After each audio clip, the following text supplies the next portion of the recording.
आरम्भं करोतु महोदय। ॐ वक्रतुण्डमहाकाय सूर्यकोटिः समप्रभ निर्विघ्नं कुरु मे देव सर्वकार्येषु सर्वदा। सरस्वती नमस्तुभ्यं वरदे कामरूपिणी विद्यारम्भं करिष्यामि सिद्धिर्भवतु मे सदा। ॐ सहना भवतु सहनौ भुनक्तु सह वीर्यं करवावहै तेजस्विनावधीतमस्तु भाविष्विषाहैः। ॐ शान्ति शान्ति शान्तिः। हरिः ओम श्री गुरुभ्यो नमः। हरिः ओम। गुरुर्ब्रह्मा गुरुविष्णुः करोतु महोदय। गुरुब्रह्मा गुरुर्विष्णु गुरुदेवो महेश्वरः गुरुः साक्षात् परब्रह्म तस्मै श्री गुरवे नमः। धन्यवादः।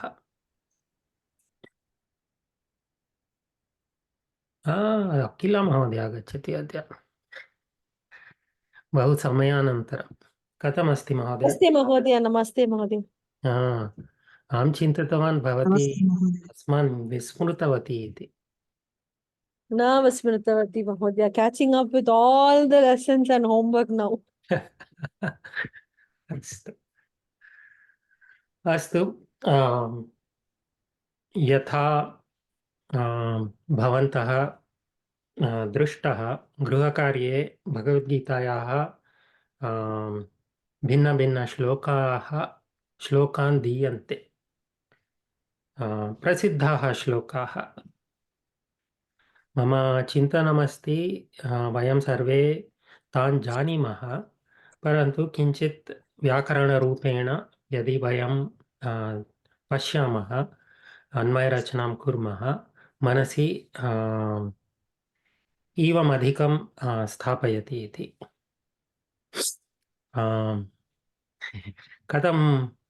कथमस्ति गृहकार्यम्? एतान् प्रसिद्धश्लोकानाम् अन्वयरचनां कथमस्ति? सुलभमेव किल? आं महोदय। किमपि अन्वयरचनां रचनासमये क्लेशः अस्ति वा? किमपि कठिनम् अस्ति वा? एकः प्रश्नः भानु महोदय। वदतु महोदय। The 29 instead of the कर्मण्येवाधिकारस्य, see instead of kriyapadam in the अन्वय रचना it starts with अधिकारः. How is that?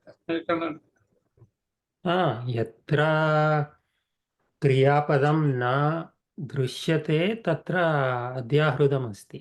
अस्ति वा भवति वा भूधातु अथवा धातुः क्रियापदमस्ति।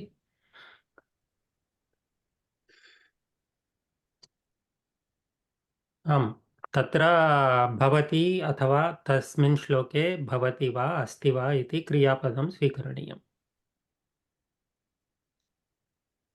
अवगतम्?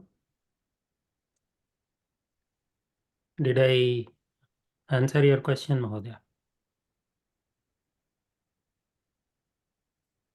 1 minute. I'll see that. श्रूयते।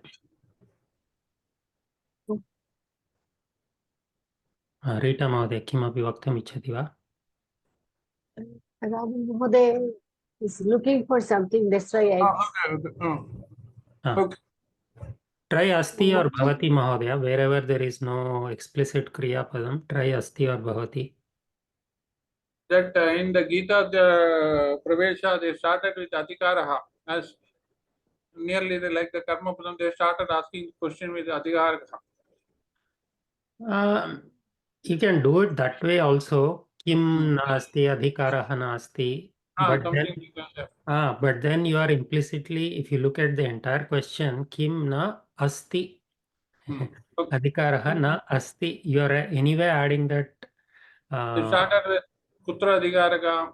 कर्मणि तस्य अधिकारः Satya. You can do it that way also. That's a little advanced, but asti or bhavati is the normal Okay. practice. And second one is the Maastu also they started with that. That becomes a little harder to follow. Okay. Because in the prashna you are asking asti, kim na asti. In the samadhanam you are saying adhikaraha nasti. But then your mind will start asking, where is this asti coming from? Because you are not supposed to insert any extra padam that is not in the shloka, except for the kim prashna or kidrisha prashna. Okay. Hmm. So how can we do the asti? That's if it is not there. I mean, I wrote like adhyahritam, so that's all. Adhyahrutam. okay. अस्तु अद्यापि अन्वयरचनां कुर्मः. We have a few more shlokas and few more subhashitas to cover. Oh, Madhumati Mahodaya अपि आगच्छति.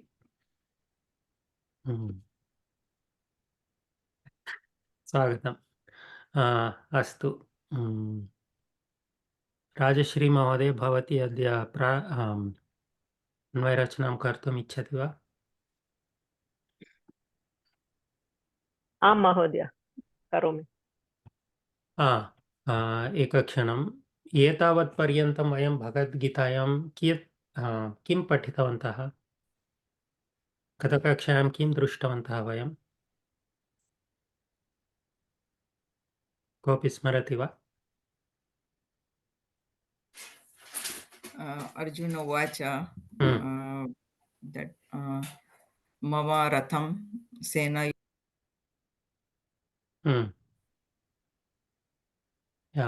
न श्रूयते महोदय. Aham Drashtum Ichchami आम्. Maya Kaihe Saha Yuddham Kartavyam iti. अनन्तरं तावदेव.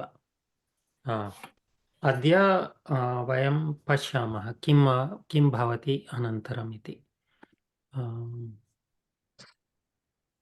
दृश्यते वा मम सङ्गणकम्? आं दृश्यते. एतत्तु 30 इति स्लैड् डेक् मध्ये अस्ति. पठतु राजश्री महोदय. नमस्ते महोदय.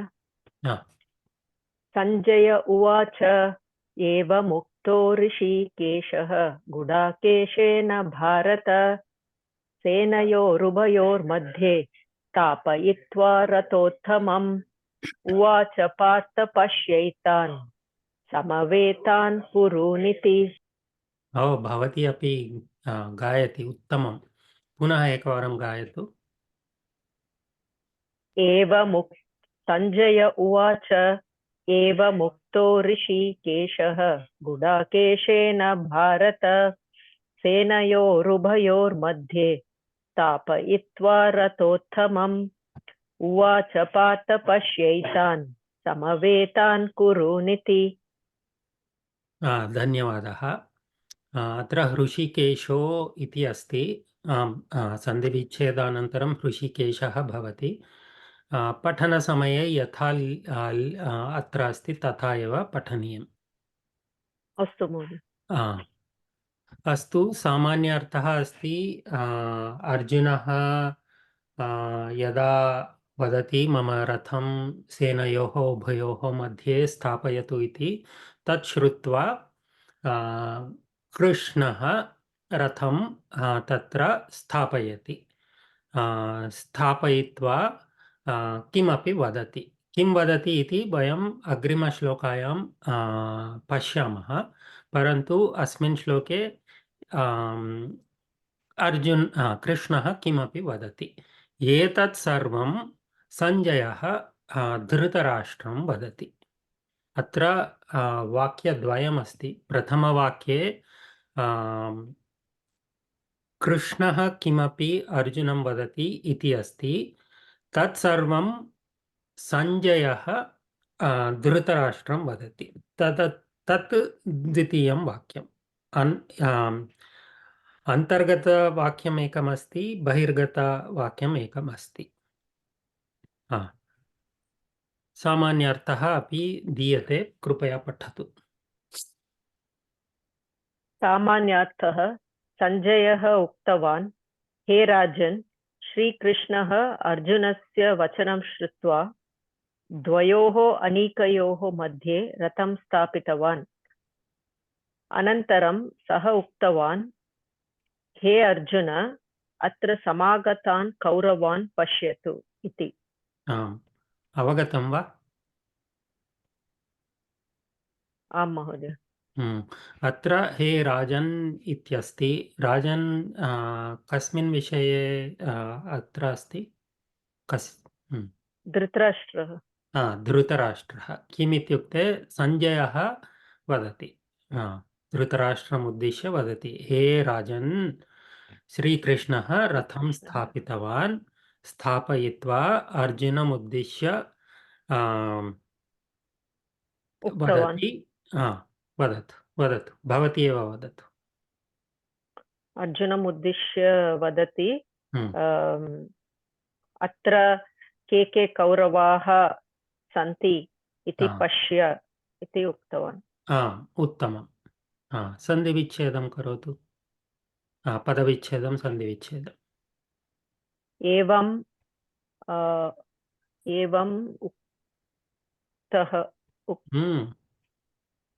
एवम् उक्तः ऋषिकेशः गुडाकेशेन भारत सेनयोः उभयोः मध्ये स्थापयित्वा रथोत्तमम् उवाच, पार्थ पश्य एतान् समवेतान् कुरूनिति। समवेतान् ऐ एम् नाट् श्योर् महोदय। समवेतान् एकमेव पदम्। अन्तिमपदम् समवेतान् कुरून् इति। कुरून् इति। अत्र पश्यैतान् अस्ति। इतः पूर्वं वयं दृष्टवन्तः किल एतत् पदं? स्मरति वा कोऽपि? आं महोदय। फस्ट् श्लोकास् किम् आगच्छति तत्र? पश्येतान् पाण्डुपुत्राणां दट् श्लोकः महोदय। आं सत्यम्, उत्तमं। पदविच्छेदम् अभवत्। सन्धि नाम वदतु महोदय। महोदय, रथोत्तमं रथः उत्तमं न? रथः उत्तमम् वक्तुं शक्यते परन्तु अत्र एकमेव पदमस्ति, उत्तमरथम् इति अस्ति। रथः उत्तमम्। आम्, समासः अस्ति। उत्तमरथम् इति समासः अस्ति। समासे तु सन्धि करणीयमेव, विकल्पः नास्ति। So we can take it, रथः उत्तमम्, but eventually because of samasa this becomes ekapadam. Ramu Mahodaya? Astu. Vadatu Rajeshri Mahodaya. एवम् उक्तः तत्र विसर्ग उकारादेशः गुणसन्धि। ऋषिकेशः तत्रापि विसर्ग उकारादेशः गुणं। गुडाकेशेन भारत सेनयोः उभयोः मध्ये तत्र विसर्ग रेफादेशः। एकं वा द्वयं वा? एकः। सेनयोः उभयोः मध्ये तत्र द्वयोः अपि द्वयोः स्थले अपि द्वौ सन्धौ स्तः।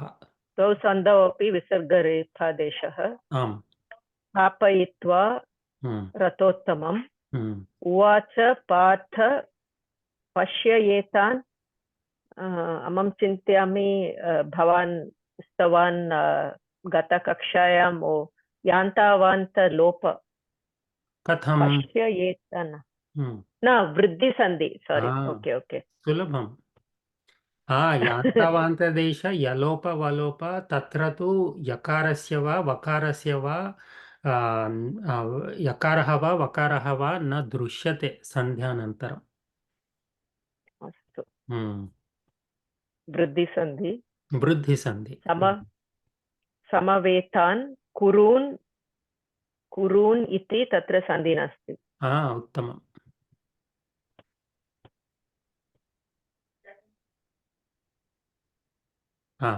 यदि वयं रथोत्तमम् इति अपि विच्छेदं कुर्मश्चेत् तत्र किं भवति?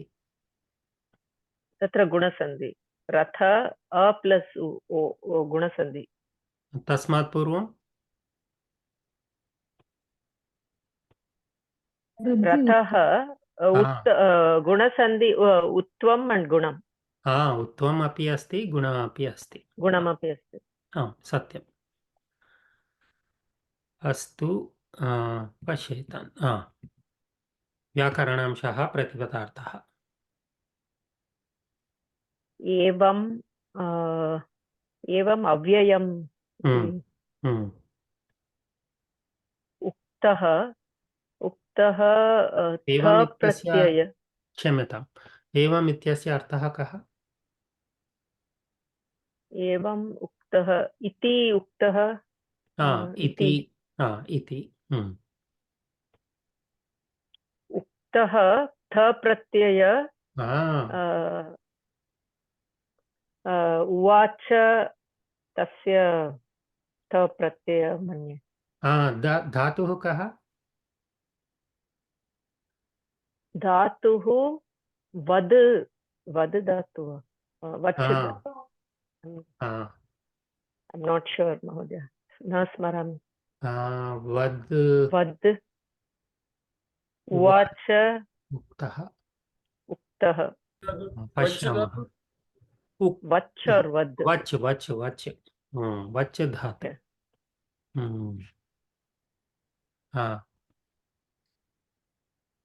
एवं यस्य एकं पर्यायपदमपि अस्ति, इत्थम् इति। अस्तु। उक्तः इत्यस्य विभक्तिः इत्यादि कः? उक्तः प्रथमा विभक्ति एकवचनं। प्रथमा विभक्ति एकवचनं, पुल्लिङ्गशब्दः। कस्य विषये अस्ति? एवम् उक्तः शीतेशः गुड्।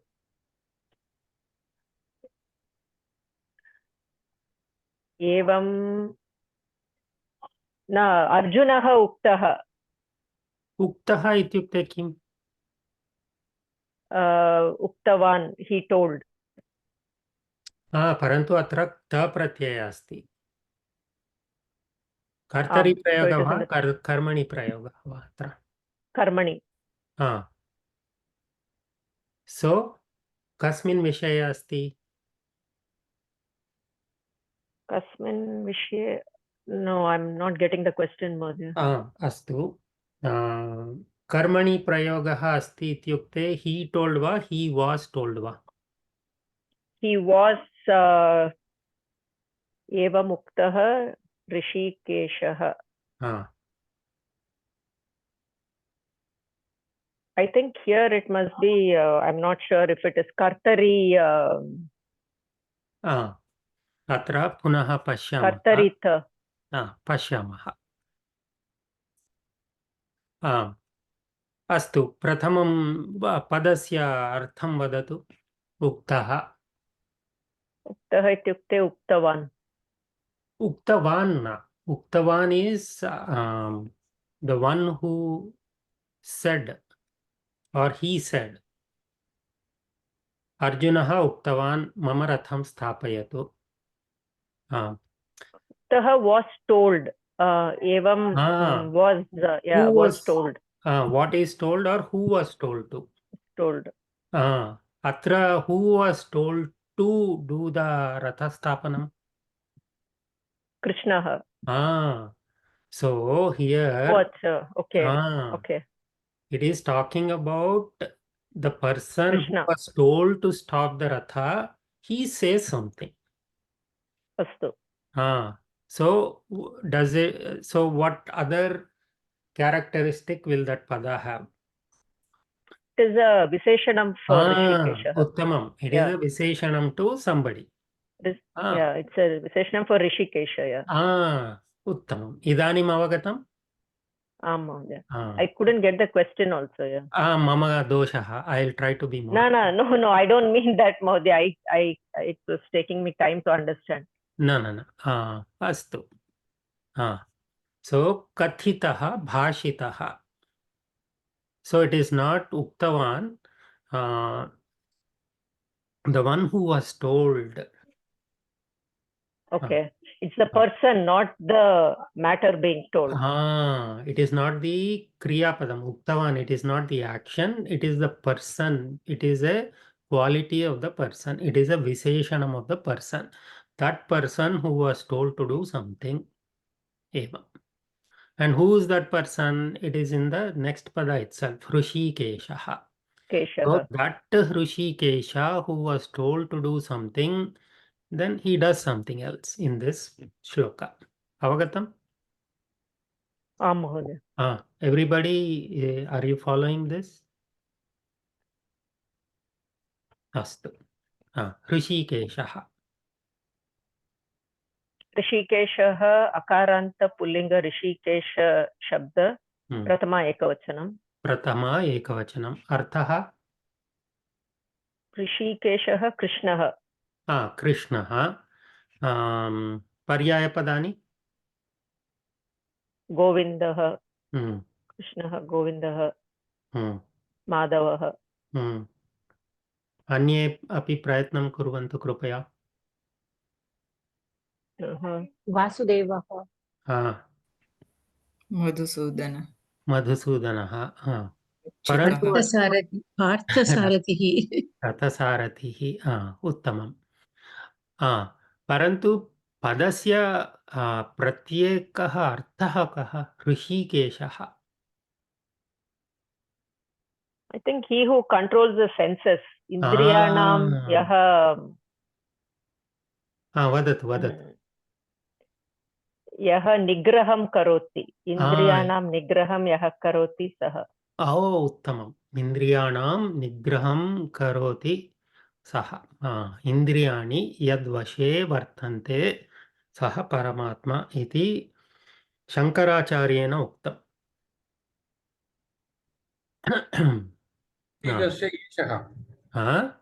ऋषिकस्य ईशः. ऋषिकस्य ईशः. इन्द्रियाणाम् ईशः. उत्तमम्. अनन्तरं गुडाकेशेन. गुडाकेशेन अकारान्त पुल्लिङ्ग गुडाकेश शब्दः तृतीया एकवचनं. Now look at it. Gudakeshena Hrishikeshaha Uktaha. That is the Vakyam. Avagatam? By Arjuna, that Krishna who was told. So if you take the basic Vakyam, so these three, so this is the Karmani. In Karmani, Karta becomes the Tritiya Vibhakti, Karma becomes the Prathama Vibhakti. We know that. So by Arjuna, that Krishna who was told, and if we take Asti as the Adhyahrutam, in this just these three padas, that Krishna exists. That Krishna who was told by Arjuna is there. Evam. Avagatam? अस्तु महोदय. गुडाकेश इत्यस्य अर्थः कः? गुडाकेश अर्जुनः. पर्यायपदानि कानि? यः निद्रां he was conquered sleep. निद्रां निद्रस्य उपरि विजयं विजयं प्राप्तवान् सः. उत्तमं. गुडाकेशः इत्युक्ते निद्रस्य अपि अथवा आलस्यं लेजिनेस् तस्मिन् उपरि अपि विजयं प्राप्तवान् एकम् अन्यमपि अर्थः एकः अन्यः अपि अर्थः अस्ति यस्य केशः गुडायाः समानम् अस्ति आङ्ग्लभाषायां मैटेड् हेर् इति वदामः किल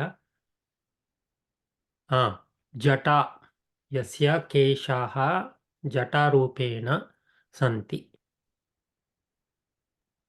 अस्तु सो जटाधरः कस्मिन् विषये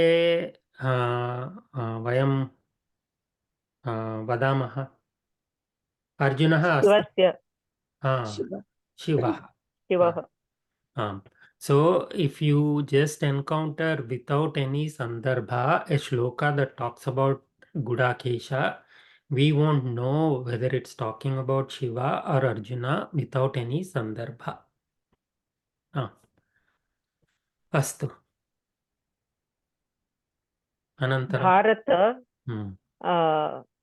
अकारान्त पुल्लिङ्ग भारत शब्दः सम्बोधनप्रथम अत्र एकवचनम् उत्तमम् अत्र भारत इत्युक्ते कः धृतराष्ट्रः धृतराष्ट्रः भगवद्गीतायां वयं पश्यामः भारत इति शब्द अन्यस्य विषये अपि उपयुज्यते कः कस्मिन् विषये अर्जुनः Arjuna again when you encounter a shloka that just talks about Bharata without a sandarbha we will not know if it is talking about Arjuna or Dhritarashtra. Anantara सेनयोः सेनयोः अकारान्त पुल्लिङ्ग सेना is it सेना सेना अस्ति पुल्लिङ्ग न सेना स्त्रीलिङ्गं सेना अकारान्त स्त्रीलिङ्ग सेना शब्दः आकारान्त आकारान्त स्त्रीलिङ्ग सेना शब्दः षष्ठी द्विवचनम्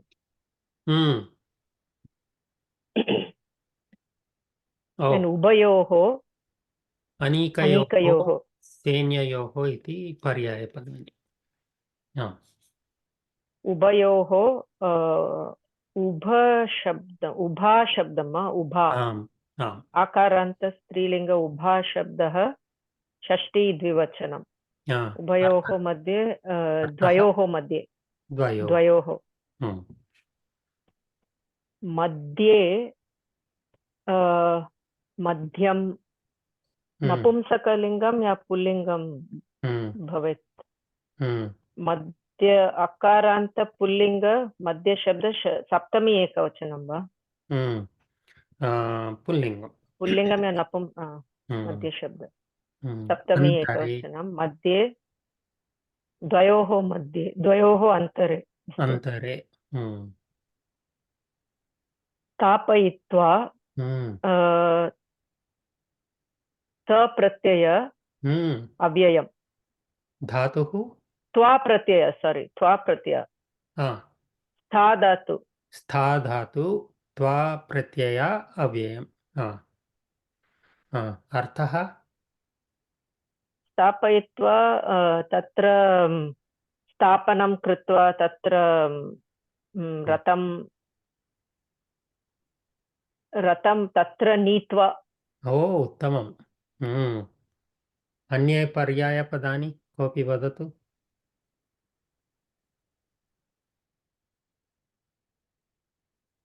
स्थगयित्वा इति वक्तुं तत्र चलित्वा is moving right स्थगनं कृत्वा स्थगयित्वा so chalitva is the opposite विपरीतार्थम् अवस्थाप्य स्थाप्य अस्तु उवाच रथोत्तमं क्षम्यतां रथोत्तमं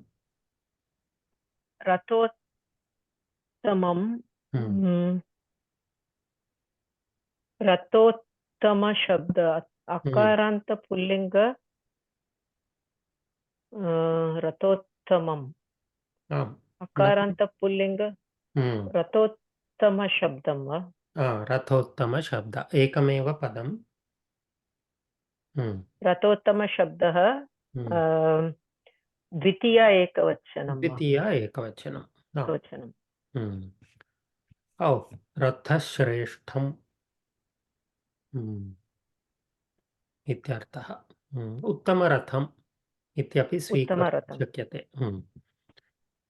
उवाच उवाच उवाच वच् धातु लिट् लकार प्रथमपुरुष एकवचन भवति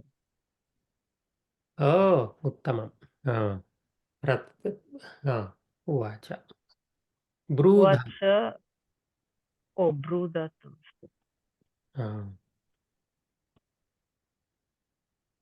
ब्रूध पार्थ अब्रवीत् उक्तवान् इति पर्यायपदानि अस्तु पार्थ अकारान्त पुल्लिङ्ग पार्थशब्दः सम्बोधनप्रथमा एकवचनम् अर्थः अर्जुनः पार्थः अर्जुन विसर्ग अर्जुन नास्ति Artha has to match the vibhakti, right? So Arjuna. अस्तु So Partha, we have seen one more pratyaya about Partha. Or पृथायाः पुत्रः पार्थः so it's a tadhita pratyaya. Like Vasudevasya putraha Vasudevaha. So Pruthuhu Parthaha. Mahodaya, one line is missing in between, Mahodaya. न श्रूयते पुनः पृच्छतु One more line is missing in between. उवाच Partha Before that, no, before that, the sloka itself. अस्तु अस्तु अस्तु right. So we are only taking whatever is in the Siksha Pustakam. Okay. So they have removed certain lines in the Pustakam without changing the meaning. But you are right, it's not the entire shloka. But it doesn't change the meaning. Anantaram.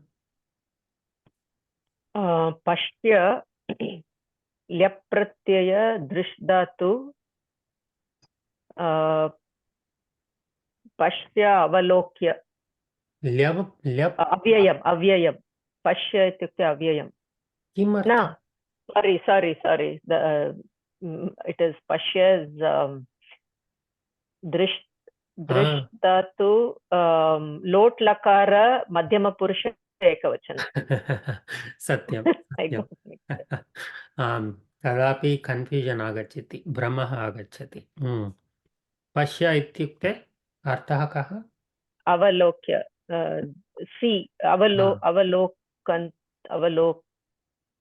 लोकतु I don't know the लोट् लकारं if you are confused if you don't remember lokatu prathama purusha say it in prathama purusha easier avalokya lokya vikshya pashyatu एतान्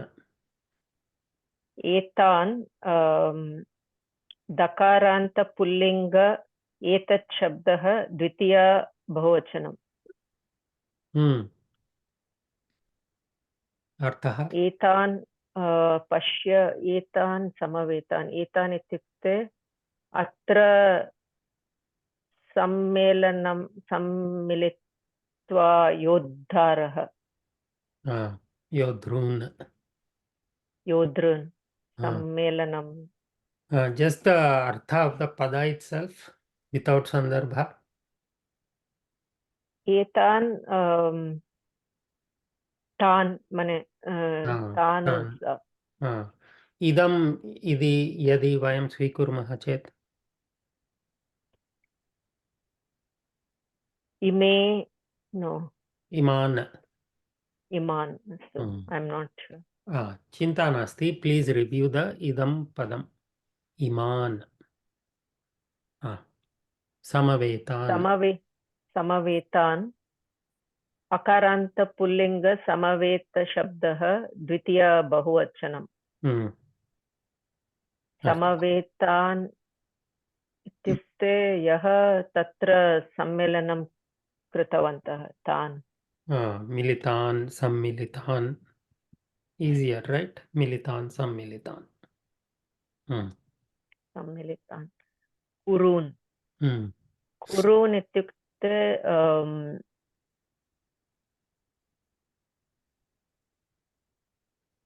कुरुः उकारान्त pulling कुरु शब्दः प्रथम वा न कुरून् द्वितीय बहुवचनम् अर्थः कुरून् इत्युक्ते कौरवाः कौरवान् कौरवान् कुरुवंशीयान् अत्र टङ्कणदोषमस्ति उकारान्तः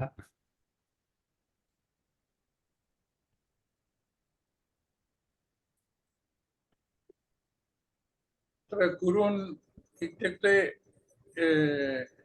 सर्वः पाण्डवः अस्ति पाण्डवः सुधा कुरून् one way we can say that also. That is correct. Satyam. कुरुवंशी That is true. That is true. Iti. इति अव्ययम् एतत् एवम् एतत् अस्तु उत्तमम् सो अत्र क्रियापदद्वयम् अस्ति उवाच and पश्य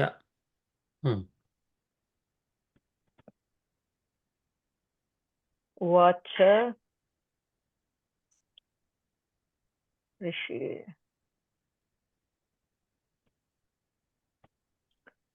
ओके उवाच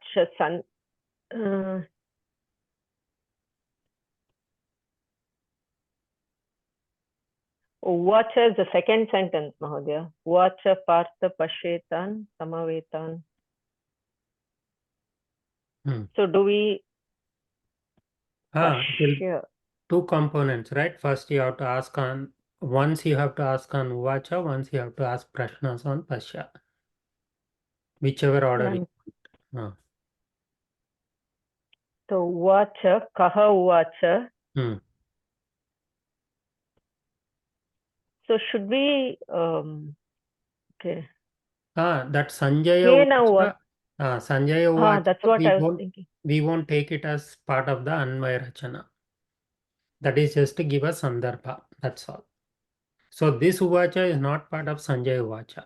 So if you go back and look at the shloka, एवम् उक्तः ऋषिकेश गुडाकेशेन भारत सेनयोरुभयोर्मध्ये स्थापयित्वा रथोत्तमम् उवाच पार्थ पश्यैतान् समवेतान् कुरून् इति. So Pashya is there in the shloka, Uvacha is in the shloka.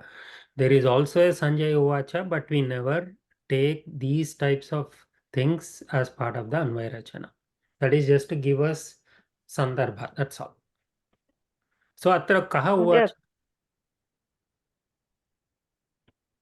Kaha, yeah, can I see the meaning once? I'm getting mixed up now.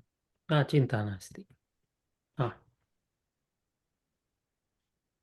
Sanjayः उक्तवान् हे राजन् श्रीकृष्णः अर्जुनस्य वचनं श्रुत्वा द्वयोः अनीकयोः मध्ये अनन्तरं सः उक्तवान् हे Arjuna. So uvacha here is Krishnaः uvacha. अत्र समागतान् कौरवान् पश्यतु इति. Uttamam. So take out this Sanjayः uktavan. So we don't need it except for understanding the shloka.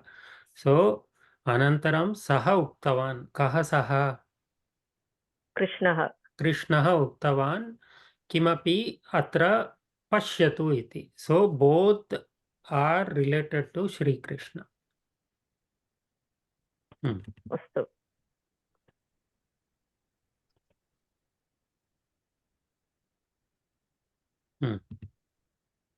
So you want, let's try with the uvacha. It might be easier.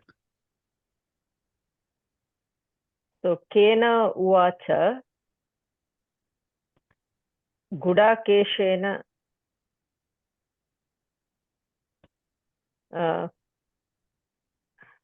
should be No. I think you're Punah patatu. Take out this Sanjaya Uktavan. Forget that.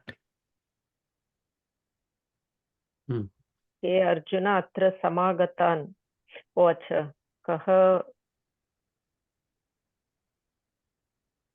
समागतान् कौरवान् पश्यतु इति. So tell me, even if it's in Angla Bhasha, what do you understand by the shloka?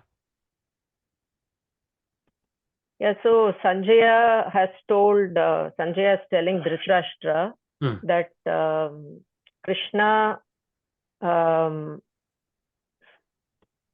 Mahodaya, I need to see, I'm forgetting. No, chinta nasti. I'm just forgetting the meaning. No, that's okay.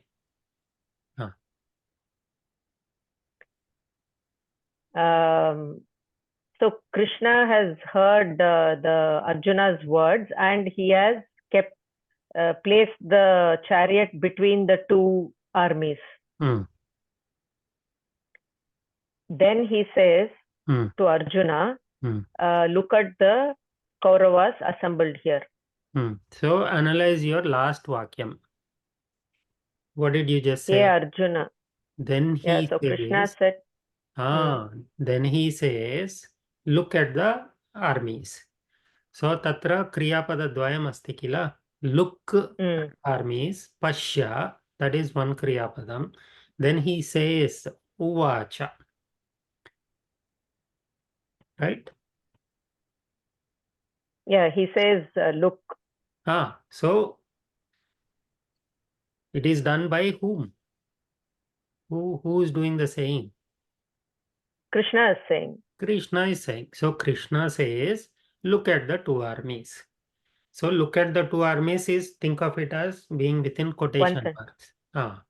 So Krishna says, hey Arjuna, look at the two armies. So who is doing the saying? Krishna. Krishna. So is that in Karmani Prayoga here?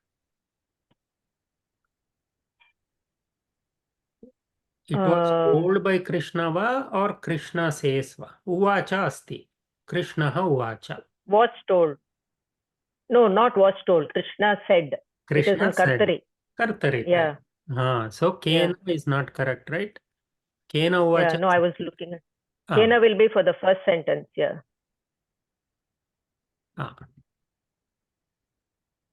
Is everybody following? Anybody needs some clarification?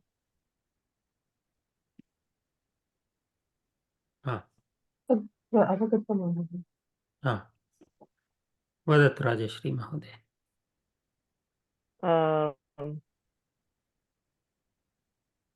Kaha uvacha, I think here it is Adhyahritam, Rishikeshaha, Krishnaha. Because in the second. Atra diyate. Kaha uvacha, Rishikeshaha uvacha. The first portion. Okay. Let's go through this. I think it will. You'll understand it after we go through the exercise. Kaha uvacha. Kaha uvacha, Rishikeshaha uvacha. Kidrishaha Rishikeshaha Uktaha Rishikeshaha. Uttamam. What type of Krishna? That Krishna who was said something. Then Dvitiya Ratottam Yetan Samavetan Kurun. No, I think we have to bring in the Kena Uvacha Gudakeshena. Uttamam. Kena Uvacha Gudakeshena. Nana. Kena Uktaha Gudakeshena Uktaha. By whom was he said? By Arjuna. Then Dvitiya Ratot Etan Samavetan Kurun. That will go with Pashya. That Dvitiya goes with that Pashya. Correct. Can you bring in this one? Evam स्थापयित् सेनयोः उभयोः मध्ये स्थापयित्वा कस्य Sthapayitva means what? he placed it there After he did the parking. after he did the parking. Ah. किं कृत्वा उवाच किं Ah. कृत्वा उवाच Ah. स्थापयित्वा उवाच Ah. then किसका parking किं किया? कुत्र स्थापयित्वा Ah. सेनयोः न मध्ये स्थापयित्वा Ah. कयोः मध्ये स्थापयित्वा सेनयोः मध्ये उभयोः मध्ये स्थापयित्वा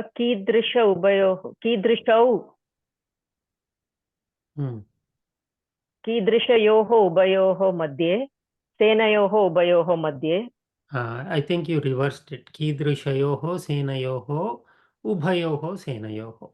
So ubhayoho will be the Visheshanam for senayoho. okay Ah. उभयोः between the two armies. Ah. So Ki then एवं स्थापयित्वा then रथोत्तमं की द्वितीय Take it as Ratham. okay किं कीदृशं No, कीदृशं take it as only Ratham. Assume it is, the Padam is Ratham. oh किं स्थापयित्वा Ah, रथो उत्तमरथं स्थापयित्वा Rathottamam sthapayitva. okay oh we take it as only ratham okay We take it as one Padam only.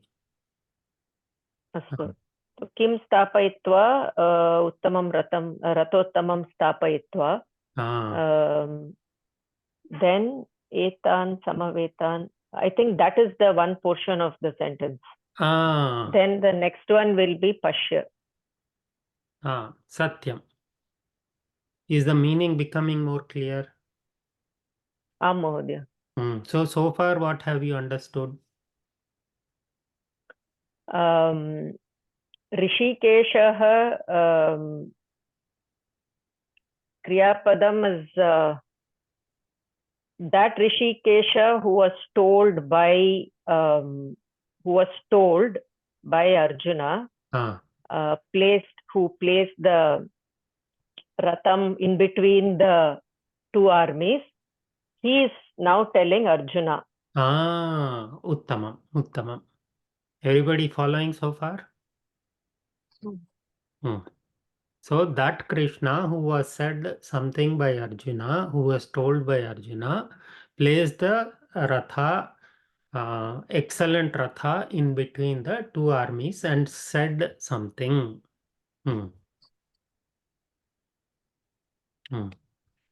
So now Kriyapadam will be Pashya. Kim Pashya? Kurun Pashya. Kan Pashya. If you want to say Kurun. Kan, sorry. Kan Pashya, Kurun Pashya. Kidrishan Kan, Samavetan. Punaha Kidrishan Kan, Etan Samavetan Kurun Pashya. Kidrishan Kurun. Not Kidrishan Kan. Kidrishan Kurun. Samavetan Kurun. Punaha Kidrishan Etan. Over. That's all. So I wrote it slightly differently. Kimuvacha Partha Pashya iti. So it's hard to ask. Well, we can't ask a prashna on Partha, any Sambodhana. So what did he say? Hey Arjuna, look, iti. So I'm bringing in iti and Pashya and Partha together. So it is not always recommended to add more than one pada in the samadhanam, but sometimes to make it easier to understand, it is okay. So this is how I wrote it, but you can write it the way you said it also.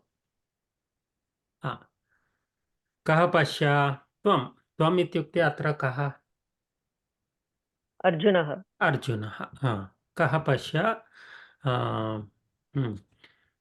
कान् पश्य कुरून् this is the same S what you said कान् पश्य कुरून् पश्य कीदृशान् कुरून् एतान् पुनः समवेतान् किं कृत्वा so you said this earlier and I think it makes more sense to do this earlier immediately after uvacha. It makes the meaning more obvious. किं स्थापयित्वा रथोत्तमम् उत्तमम्. I wrote it slightly differently, but I think yours is also good. But Mahodaya, I think because there is a statement within a statement, it is making it, I couldn't get, it took time to understand the whole thing. There is It's three tough. statements, right? First, Yeah. Arjuna says, Krishna says, look, and then Krishna says, that is one statement. And then on top of that, if you go back, it is Sanjaya said something. So it is a little confusing. I agree with you. But is it clear now? Any prashnas, sandehas? Astu. Anvayam karotu.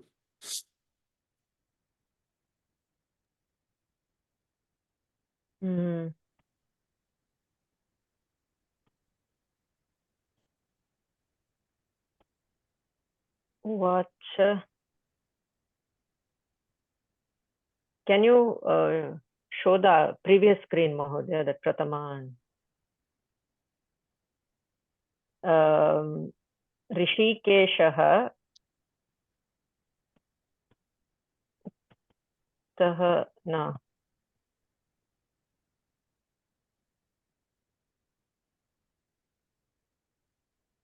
Correct only, right? Tenayoho. No. So I'll suggest one thing. You do it the way you want it. I will, if I were you, I would do it as Rishikeshaha Uvacha. I will start building it up like that. Okay. Because the fundamental statement is that only, right? Rishikeshaha Uvacha. Krishna said. Uvacha. So start with the Kriya Padam, add Karta, and then add Karma, and then the Visheshanas, and build it up that way. It is easier. Uktah Rishikeshaha. Uvacha. Rishikeshaha Uvacha. Uktah Rishikeshaha Uvacha.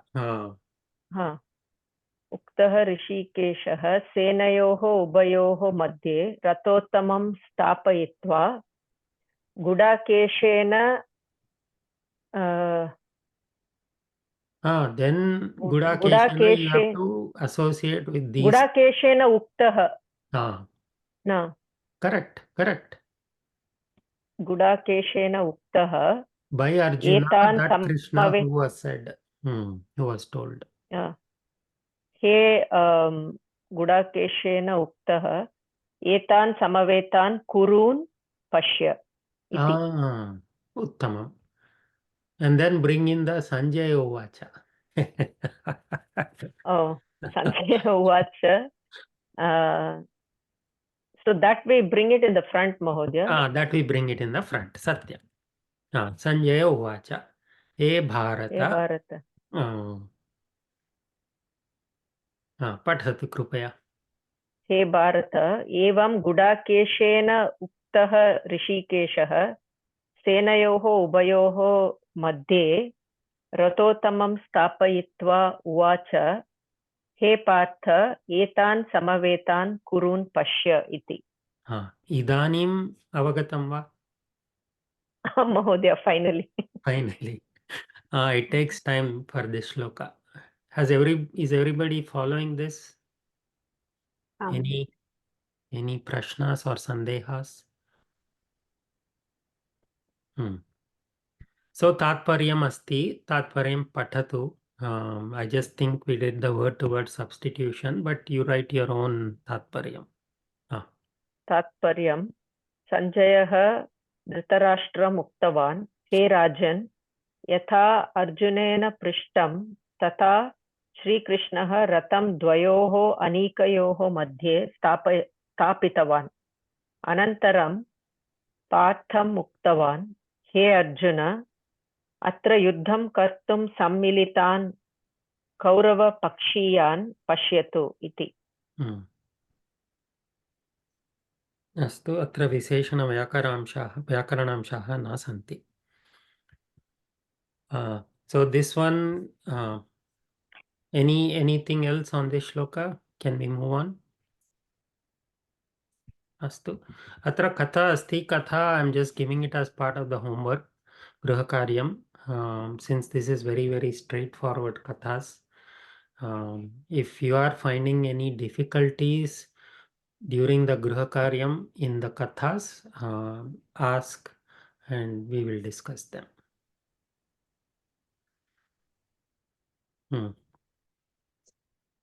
Agre saramaha va? Astu. So that completes slide deck 30. Trimshati. Adya ekatrimshati slide deck iti pashyamaha.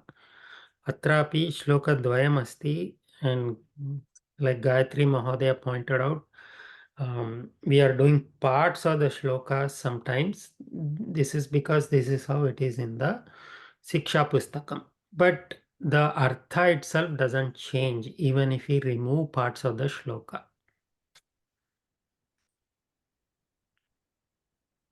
Astu, adya ka kartum ichchati?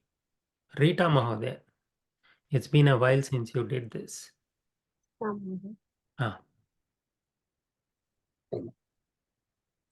तान् समीक्ष्य स कौन्तेयः सर्वान् बन्धून् अवस्थितान् कृपया परयाविष्टो विषीदन्निदं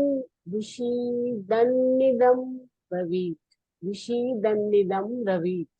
पुनः पठतु.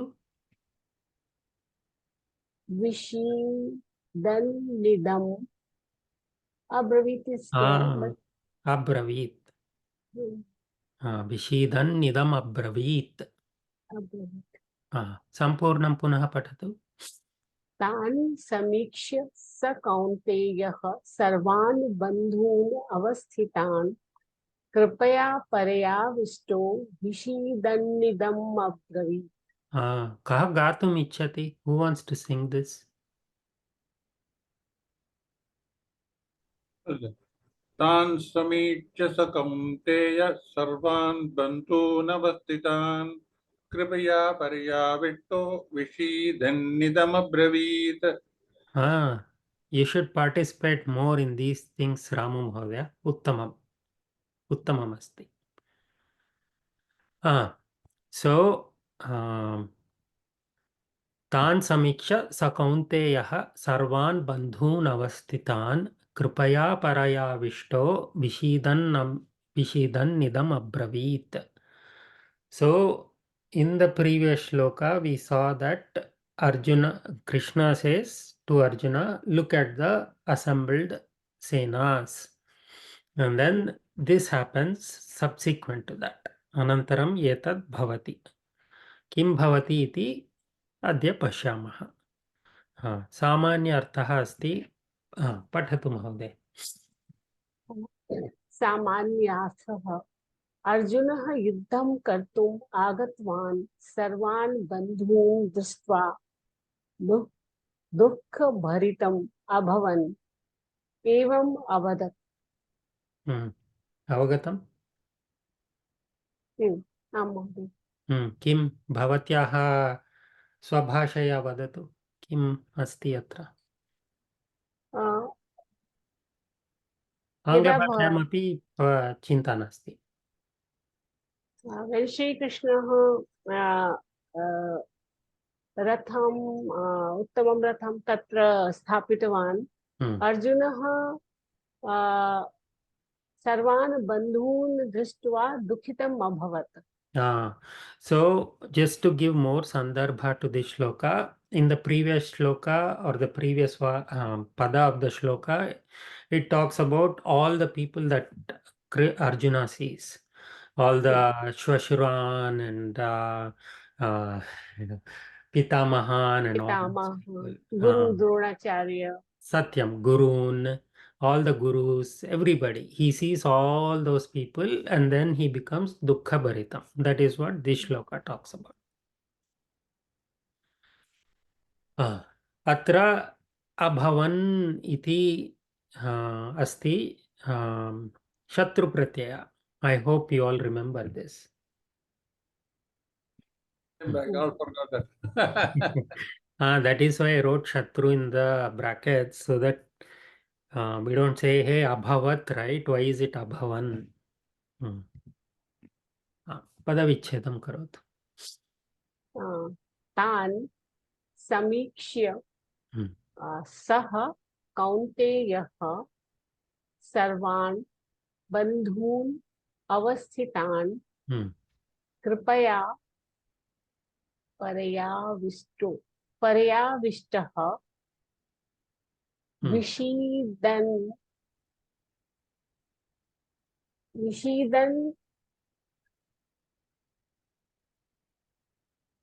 इदम् अब्रवीत्. विषीदन् इदम् अब्रवीत्. अत्र परयाविष्टः अत्रापि सन्धि कर्तुं शक्यते.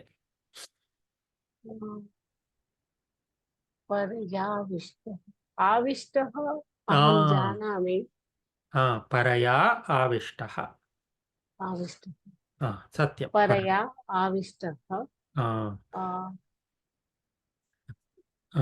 तान् समीक्ष्य सः कौन्तेयः सर्वान् बन्धून् अवस्थितान् कृपया परया आविष्टः विषीदन् इदम् अब्रवीत्. सन्धि कार्यम्.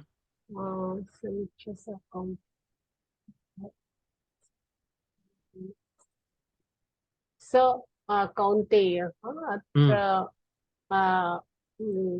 लोपः अस्ति. सः कौन्तेय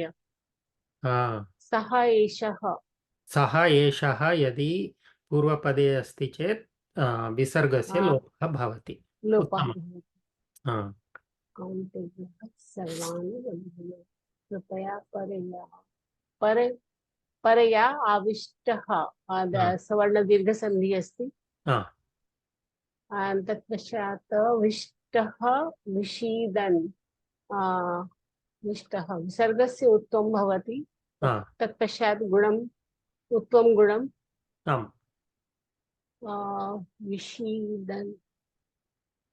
विषीदन् शत्रुप्रत्यये अस्ति न. विषीदन् शत्रुप्रत्ययः अस्ति. देन् इदं विषीदन् इदं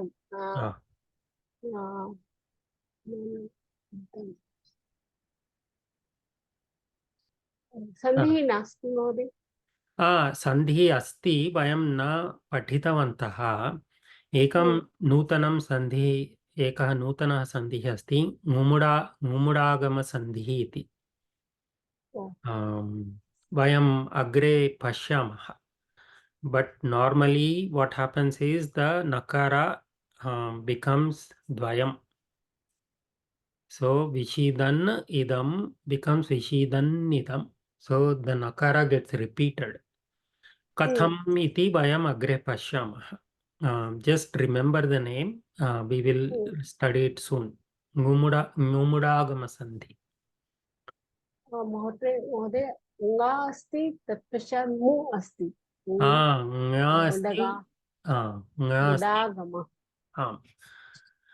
think because of the font, it became like that. Let me change. It is Damudaga Sandhina. Damudaga Sandhina. Damudagamana. Nya Mudagama. So like that.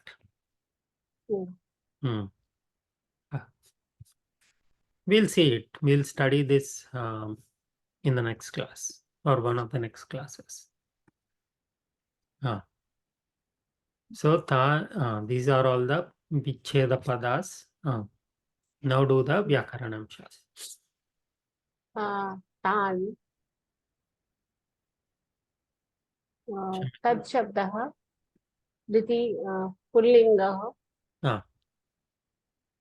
तत् शब्दः पुल्लिङ्गः द्वितीया विभक्ति बहुवचने अस्ति And समीक्ष्य अर्थमपि वदतु तान् तान् समीक्ष्य एतान् अथवा इमान् इमान् एतान् अत्र सन्दर्भसहितं यदि स्वीकुर्मश्चेत् योद्धॄन् बन्धून् कौरवान् च पाण्डवान् इत्यर्थः समीक्ष्य समीक्ष्य त्वा लेफ् प्रत्ययः अस्ति अव्ययम् ईक्षधातु समुपसर्गः and लेफ् प्रत्ययः अर्थः अवलोक्य और after having seen अवलोक्य लोक्य दृष्ट्वा दृष्ट्वा सः तद् शब्दः पुल्लिङ्गः प्रथमा विभक्ति एकवचनम् अत्र सः इत्युक्ते कः सः कौन्तेयः सर्वनाम शब्दः तु अर्जुनः पार्थः इत्यादि कौन्तेयः गुडाकेशः अत्र सः इत्यस्य असौ इति अस्ति अधः शब्दस्य so wherever we have saha then normally we try to give the artha using the other shabda and wherever we have etad shabda we try to give it using idam सः असौ सर्वनाम शब्दः विद सर्वनाम शब्दः आमामाम् तदिपदार्थ असौ अर्जुन कौन्तेयः कौन्तेय अकारान्त पुल्लिङ्ग कौन्तेय शब्दः प्रथमा विभक्ति एकवचनम् कुन्त्याः पुत्रः सेम् तद्धित प्रत्यय that we saw partha right so कुन्त्याः पुत्रः कौन्तेयः just like vasudevasya putrah vasudeva कुन्त्याः पुत्रः Kaunteya एकक्षणं Kaunteya Kunti has many putras right so who does it refer to again without sandarbha we can't say so in this particular shloka it refers to Arjuna but it could technically refer to any of her putras including Karna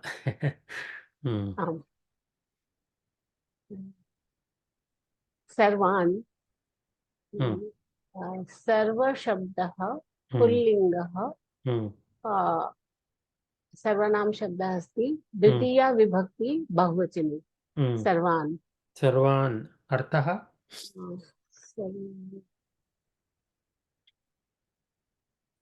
सर्वान् is not getting what to say in प्रतिपदार्थ एतान् सर्वान् सर्वे कौरवान् कोऽपि वक्तुं प्रयत्नं करोतु सर्वान् इत्यस्य पर्यायपदानि कानि तत्र आगतवान्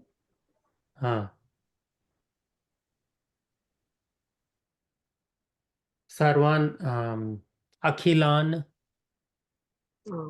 निखिलान् अखिलान्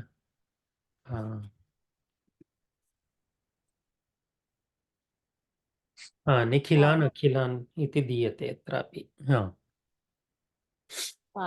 सर्वान् इत्युक्ते कौरवान् अपि वक्तुं शक्यते महोदय कौरवान् पाण्डवान् द्वौ अपि कुरुवंशान् अच्छा कौरवान् Pandava कुरुवंशान् because atra sarvan is the visheshana to bandhu so he has bandhus in both armies so kauravaha pandavaha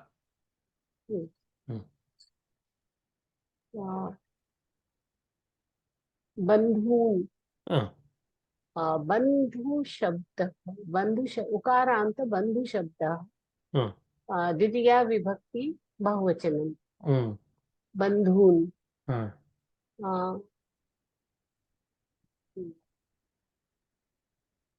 कर्तॄन् भ्रातॄन् भ्रातॄन् भ्रातृशब्द uh, ऋकारान्त भ्रातृशब्द द्वितीया बहुवचने भ्रातॄन् अपि अस्ति महोदय that can be put here. भ्रातॄन् वक्तुं शक्यते if you take in the broader sense of brothers, all people are my brothers and sisters इत्यर्थे स्वीकर्तुं शक्यते बान्धवान् Bandhavan. Better word. Ah. Because it indicates relatives, total relatives. Not just the brothers, not just Brothers. the brothers. But in a sense, we can take it. If we say all Indians are my brothers and sisters, iti vadamaha kila, then what happens to our parents? So but Bandhavan is better. भ्रातॄन् अपि वक्तुं शक्यते in a way. स्वजनान्. Swajanan. Swajanan. Avasthitan. Avasthitan. अव उपसर्ग स्था धातु द्वितीया विभक्ति बहुवचने प्रातिपदिकम् अवस्थित अवस्थित प्रातिपदिकम् अवस्थित प्रातिपदिकम् द्वितीया विभक्ति बहुवचने अवस्थितान् अर्थः स्थितान् स्थितान् उपस्थितान् सम्मिलितान् मिलितान् समुपस्थितान् अस्तु समुपस्थितान् समुपस्थितान्.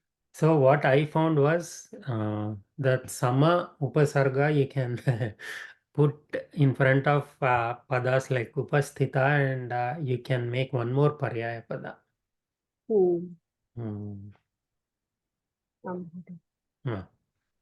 कृपया कृपया lataya कृपा या कृपा Hmm. कृपा शब्द आकारांत स्त्रीलिंग शब्द तृतीया एकवचन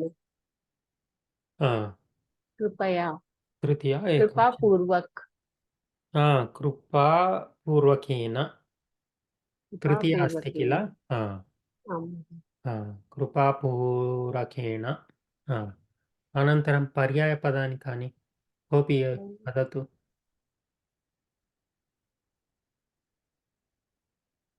वित् कृपा how can you say it in Sanskritam?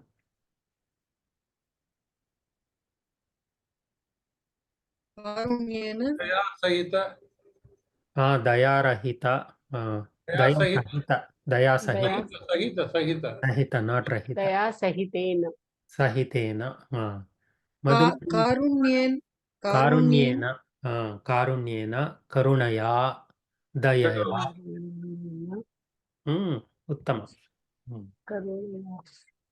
कारुण्येन करुणया again karunya is the same tadhita pratyaya that which has karuna, that action which is filled with karuna, just like vasudeva karunyam karuna karunyam.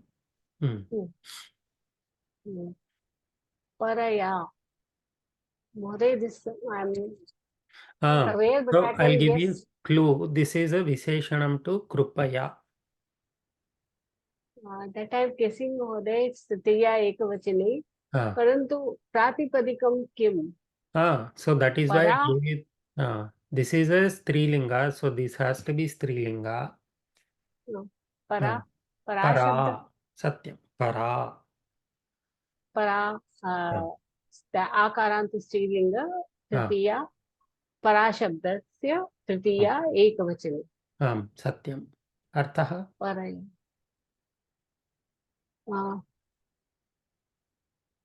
अन्य अन्यया अन्यया न सो पराकाष्ठा इति वयं वदामः किल Parakashta. Have you heard that padam?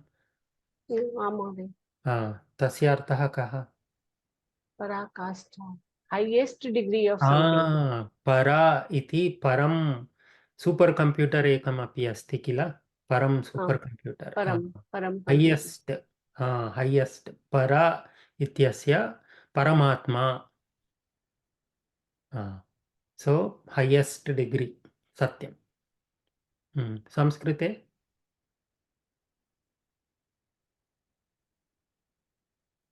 न कर्तुं शक्यते सर्वोत्तमया पूर्णेन पूर्णं पूर्णेन उत्तमोत्तम पूर्णेन उत्तमेन अन्यानि पदानि पर्यायपदानि सम्पूर्णेन सम्पूर्णेन you added the sama upasarga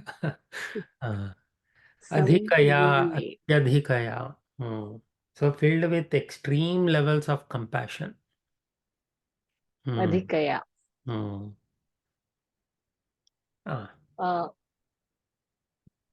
आविष्टः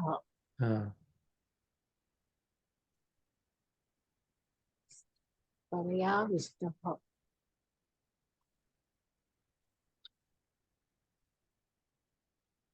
just by the ending antimam drishtvapi kimapi vaktum shakyate कीदृशं पदम् अस्ति इति विशेषणम् अस्ति महोदय विशेषणम् अस्ति अनन्तरं पदस्य विषये किमपि वक्तुं शक्यते वा आविष्ट अभिभूतः अभिभूतभवत् अभिभूतः सत्यम् अभिभूतः कीदृशं पदमस्ति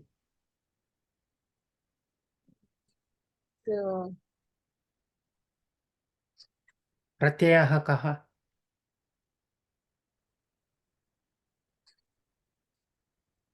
look at the anta padanta ta pratyaya satyam ta pratyaya he who is filled with extreme levels of compassion ityartha so upasarga asti va आ उपसर्गः अस्ति धातुः विश् धातु विश् धातु सत्यं अकारान्त पुल्लिंग आ उपसर्ग विश् धातु त प्रत्यय पूरितः सहितः पूरितः विषीदन् विषीदन् अगेन प्रत्यय अस्ति विषीदन् शत प्रत्यय अस्ति विषीदन् so when it is shatru what is the pratipadikam going to end with तकारांत विषीदत् प्रातिपदिकम् अस्ति so takaranta pullinga विषीदत् शब्दः प्रथमा एकवचनं वा अर्थः विषीदन्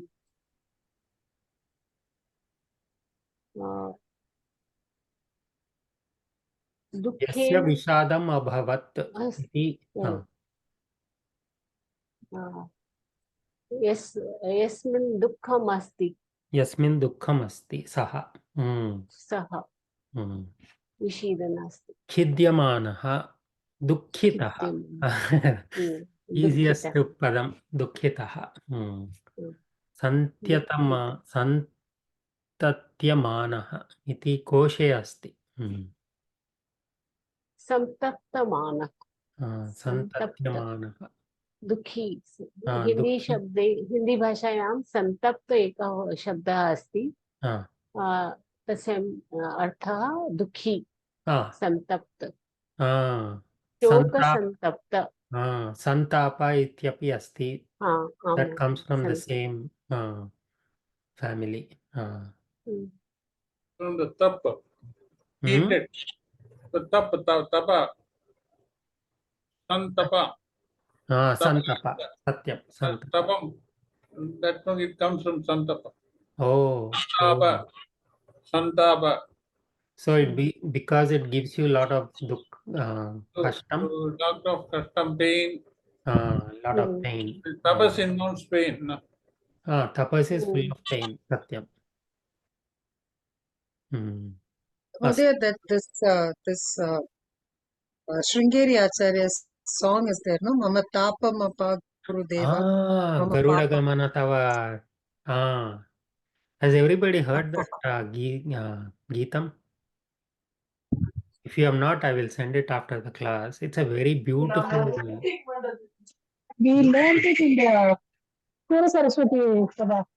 एवं वा?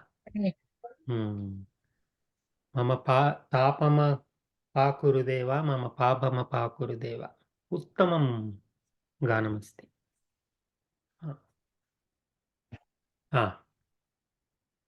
अग्रे.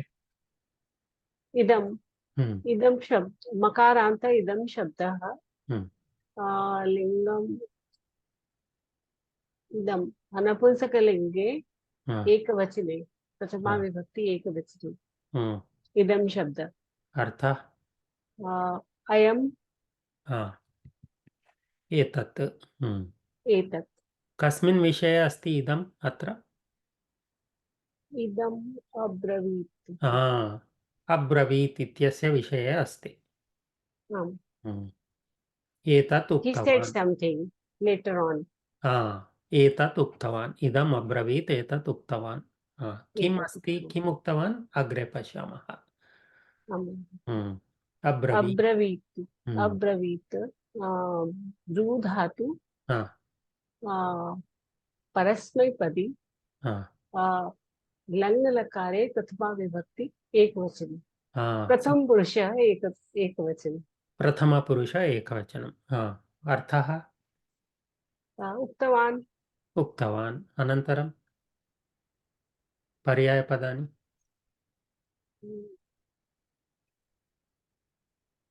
वच् इति स्वीकुर्मश्चेत् वदति तस्य लङ् किम्? अवदत्. अवदत्. अस्तु. प्रश्नान् पृच्छतु.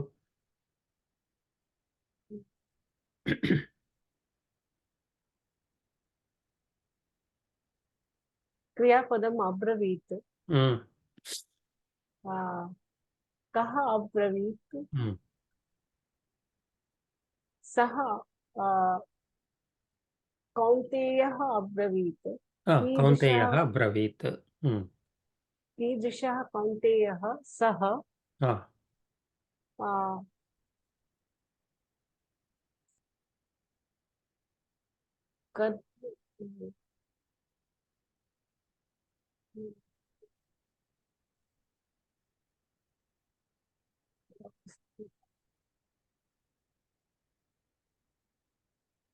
Can you say कीदृशः? आविष्टः. आविष्टः इत्युक्ते कीदृशः कौन्तेयः? आविष्टः कौन्तेयः. he who is filled that Arjuna. Then Paraya Paraya I have to bring in here. Tritiya remains. Tan. So you brought in Avishtaha. So to help you understand the meaning faster, this time bring in Tritiya. Filled with what?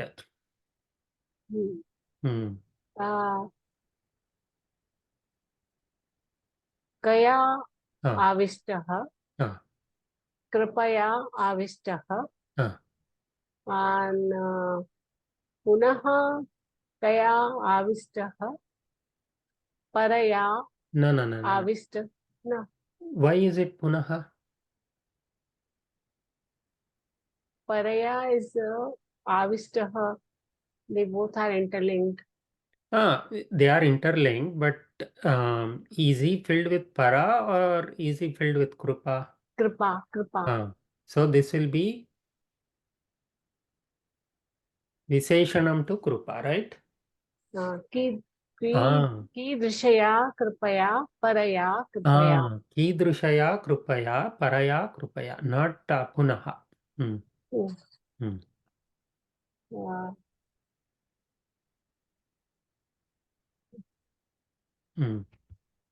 This I was looking for Drishtva Kan Avasthitan means how to bring in this. Prathamam. So when did he become filled with Krupa? Samiksha. So bring in that. Kim Kritva. Kim Krutva Avishtaha. Kim Kritva Avishtaha. Samiksha Avishtaha. Kan Samiksha Avishtaha. Avasthitan or Bandhun. Bandhun. Samiksha. Then Sarvan I have to bring in.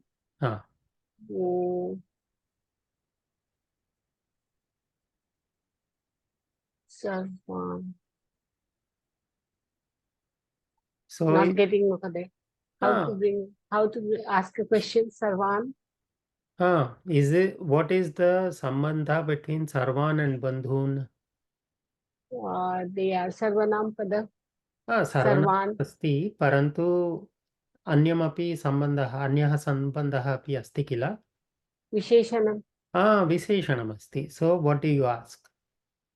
Kidrishan. कीदृशान् बन्धून् समीक्षा Sarvan Bandhun. सर्वान् बन्धून्. Sarvan Bandhun. Samiksha. Satyam. Paschat Avasthitan. I wish to bring here. Avasthitan.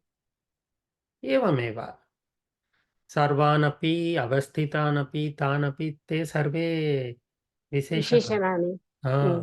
तानि सर्वाणि विशेषणानि. So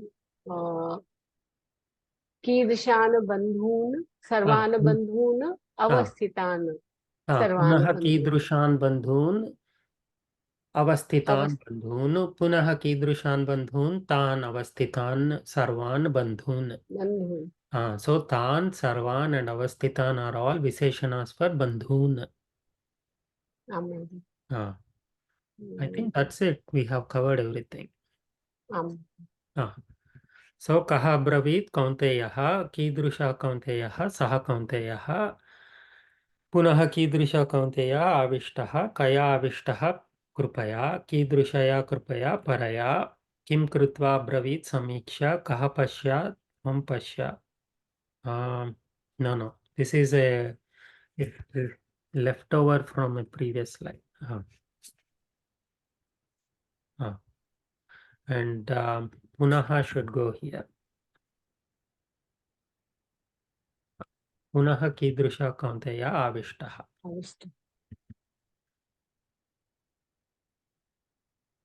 And then कान् समीक्ष्य बन्धून् कीदृशान् बन्धून्. अत्र typo अस्ति. क्षम्यताम्.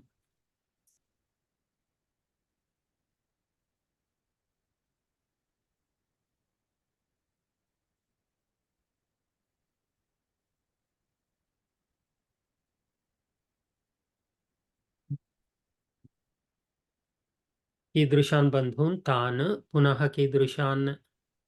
Why are there so many typos? I'll fix it. Bandhun avasthitan kim kurvan abravit. Oh, we didn't bring in vishidan. Vishidan. Kim kurvan abravit. Vishidan. Vishidan abravit. What is artha of this one? The last prashna and the samadhanam. So he was sad, and then being sad, he said so. Satyam. Vishidam abhavat anantaram na. Vishidam vishadam praptavan saha tasmin samaye eva abravit. So अब्रवीत् while he was sad, he said this. Astu, अन्वयं वदतु. Mahodaya, Ah, Mahodaya, Vishidan, is that like a Shatru Pratyaya. Shatru Pratyaya? Ah, Satyam. then सः कौन्तेय सर्वान् बन्धून् अवस्थितान् Ah, तान् समीक्ष्य कृपया परया आविष्टः विषीदन्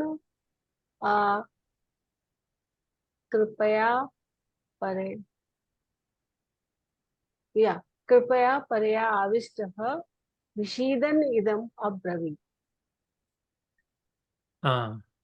पुनः वदतु. सः कौन्तेयः तान् सर्वान् बन्धून् अवस्थितान् समीक्ष्य कृपया परया आविष्टः विषीदन् इदम् अब्रवीत्. Satyam. So, tan avasthitan bandhun. So, we usually put all the Visheshanas in front of the Visheshyam. So, tan sarvan avasthitan bandhun is. क्षम्यताम्. No, chinta nasti. It's just a writing style. That's all. There is no right or wrong in terms of where you place each pada in Sanskritam. So I did it slightly differently. So I put avishtaha because it's a Visheshanam to Kaunteya before it. So avishtaha saha Kaunteya, but then by what was he avishtaha? Paraya krupaya avishtaha. So this is how I wrote it, but the way you said it is also correct. So paraya krupaya avishtaha saha kaunteyaha. That Krishna who was filled with extreme levels of compassion, having seen all the assembled bandhus, became sad and said something. That is how I wrote it, but you can say it the way you also said. Rukmini Mahoday, prashna asti va? Oh yeah, you answered, Mahodaya. I want to say paraya kripaya rather than kripaya paraya. Again, You've answered Visheshanam in front correctly. of Vishesham. Satyam. Yes, yeah. Mahodaya, I have a question.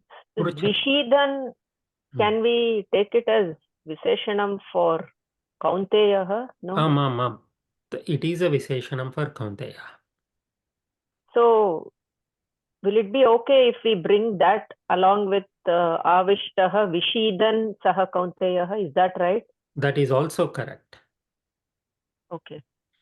I think I was thinking if it has, I wrote it here because he said it while he was sad. That's how I wanted to think of the meaning. That is why I wrote it here. But you are correct. It's a Visheshanam to Kaunteya and you can put it somewhere here. Vishidan Kaunteyaha. Tadapi kartum shakyate.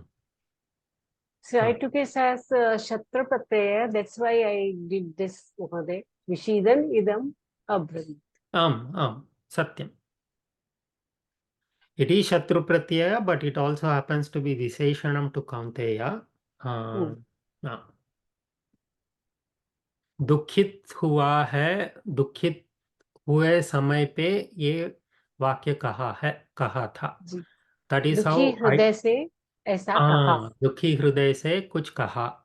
So that is how, that is why I wrote it here. But dukhi arjunaha etat uktavan. Like that also we can take it. Avagatam Rajashri Mahoday? Mahoday. अस्तु समयः अभवत् झटिति कृपया तात्पर्यं पठतु. तात्पर्यम् अर्जुनः तत्र उपस्थितान् अखिलान् बान्धवान् दृष्ट्वा अत्यधिकया करुणया पूरितः अभवत्. सः अत्यन्तं विषादम् अनुभवन् एतत् वाक्यम् उक्तवान्. अत्र अनुभवन् इत्यपि शत्रुप्रत्ययः अस्ति. अत्र अस्तु विशेषणव्याकरणंश किमपि नास्ति.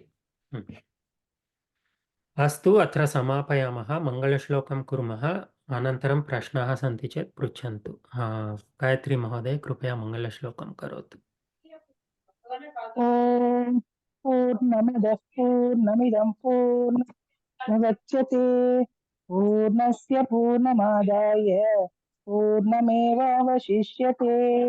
ॐ शान्ति शान्ति शान्तिः हरिः ओम श्री गुरुभ्यो नमः हरिः ओम धन्यवादः महोदय धन्यवादः